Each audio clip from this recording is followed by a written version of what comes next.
patterns that have a past and a future. Our immediate valuations are points of emergence or intensification of these larger patterns.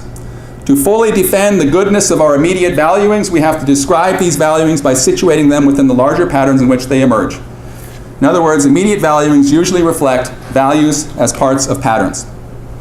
Values as parts of patterns are typically not self-sufficient, but deeply interdependent.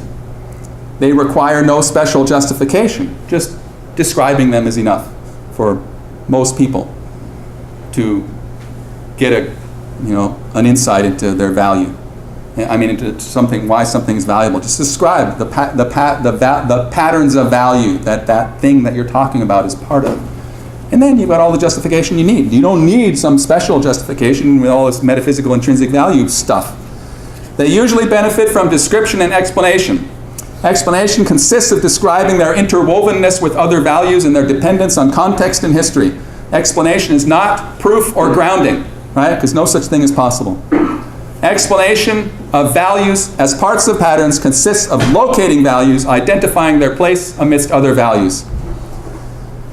The concept of intrinsic value is unnatural in the sense that apprehension of intrinsic value never emerges from actual experience of value in nature. All right? The concept of intrinsic value was at no point simply read off or primarily motivated by experience, but rather evolved in philosophical contexts, became a necessity given the hierarchical structure of prevailing ethical theories, and was patched onto experience willy-nilly and awkwardly only later. All right? And really a devastating, which I enjoy. I enjoy making those ivory tower intellectuals squirm a little bit, Weston's getting after him here. He's saying, you guys are trapped and seduced in your 2,500 years of ivory tower academic philosophy. And if you go back to your philosophical heroes, Socrates and Plato, they were anthropocentrists of the most egregious sort. Old Socrates insulted the whole countryside. He said, I don't want to walk out there. I just walk within the city because I can't learn anything out there. I can only learn by talking to people.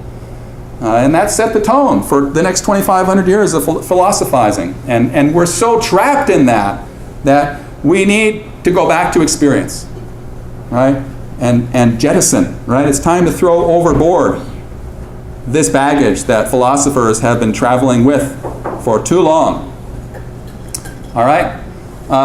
Philosophically separating intrinsic values from instrumental values involves a radical reduction and simplification of what is actually happening in the experience of value in nature.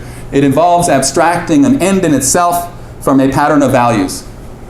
And then he uses Albert Borgman, a very fascinating 20th, 21st century philosopher. But he used, I don't have time to get into that. In fact, I'm just about out of time. But let's see what else we have. So, the upshot of all this, though, is that wilderness preservation, and Thomas Birch writes about this too, okay? Especially in his other essay, which I don't have with me today, but he has another essay on wilderness, which is very critical, not of the act of protecting and preserving wilderness, but of a lot of the philosophy with which that act is usually justified. So Weston and the environmental pragmatists and Thomas Birch want to take us beyond wilderness preservation. Okay, that was the focus of 20th century environmental ethics and the environmental movement. The 20th century, 21st century environmental movement is going to focus on aspects of life closer to us. Not wilderness way over there, but our relationship with what's around us here.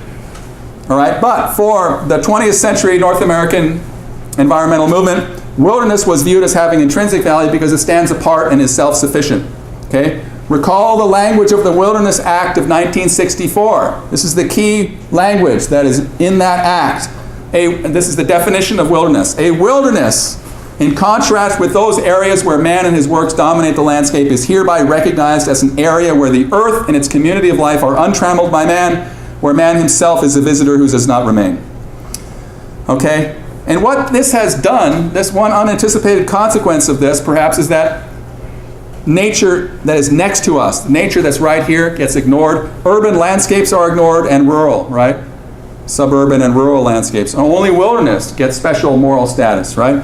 Weston suggests that environmentalists should spend more time, and Birch suggests that we should spend more time working to protect the nature that is next to us. This is not pristine nature. This is not untrammeled by man. This is not filled with intrinsic values. We need to defend the immediate values of nature and to help reconstitute its values as parts of patterns. That's our task, right? To reconstitute values in natural resources as parts of patterns, to articulate them philosophically and to promote them in practice, all right? Like the salmon that swim right past our front door.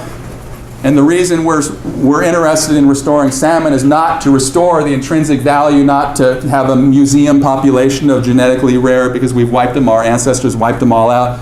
That's not it. That's important too, right? They're barely hanging on, most of them. So yeah, do all that too. But keep the bigger picture in mind. The reason we're restoring salmon runs is because we need to restore the web of values. Some of those values are economic, some are non-economic, right? Some are aesthetic, some are cultural, some have to do with virtue and excellence in us, right? But there are many different reasons. So let's be good pluralists and let's recognize the whole wide range and let's reconstruct the interrelationships between all those different reasons for restoring salmon runs. And then that makes us whole again too, right? Because we're part of the salmon ecosystem, right? They're not separate from us. And that's what Weston wants to have. But Weston's fascinated with how some birds make their nests in these urban environments. Anyway, and he says we could actually build our cities in such a way as to make them more inviting to wildlife. So he makes all kinds of points like that. And I've run out of time, and I've gone 2 minutes over. So have a good weekend, everybody, and just study up on deep ecology, and I'll see you on Tuesday.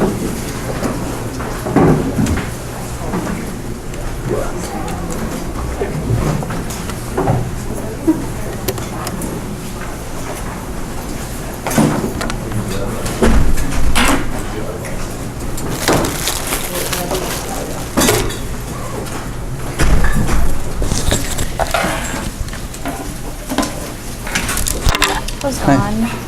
Pardon me? I was absent. Can I turn this in? Oh yeah, absolutely. Yeah, please. Thank you. Those are new ones on that side, I think. Yeah, I just want to write a better one now. Okay, yeah, you can. Is the tennis? Oh, thank you very much, Jessica.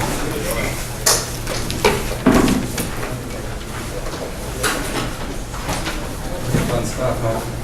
Yeah. I'm having such a good time. I was totally nervous, about the music. Yeah. I've never lectured on this before, but once I read it a few times, it's I nice. really thought it was a real twist, like, completely, because I felt like you were totally right. Like, it seems like it's going to be really easy to read, and then parts of it were just, like, really confusing. Yeah. When are we going to get the topics from Thanks, Jeremy? Stephanie. I think about 2 weeks before they're due, so that would be nice to meet. Okay. Right, oh, So it's still this, like, week 7. that's week 7. This is, yeah, so I'll get them to you on Tuesday. Yes, thank you for reminding me. Okay. Yeah. Well, yeah, I'll probably just email them out to everybody over the weekend. Hey, Roy. And you can also write on a topic of your own choosing too, as long as you clear it with me and make sure that it's philosophically, it's philosophical and not just a research paper or something. And then for the final, what is it going to be covering? I know you said it's going to be essays, but Yeah, it's going to be a lot like the midterm, and also a take-home, or? it can be, yeah. I mean, it won't be quite as much of a take-home because we'll gather in class and meet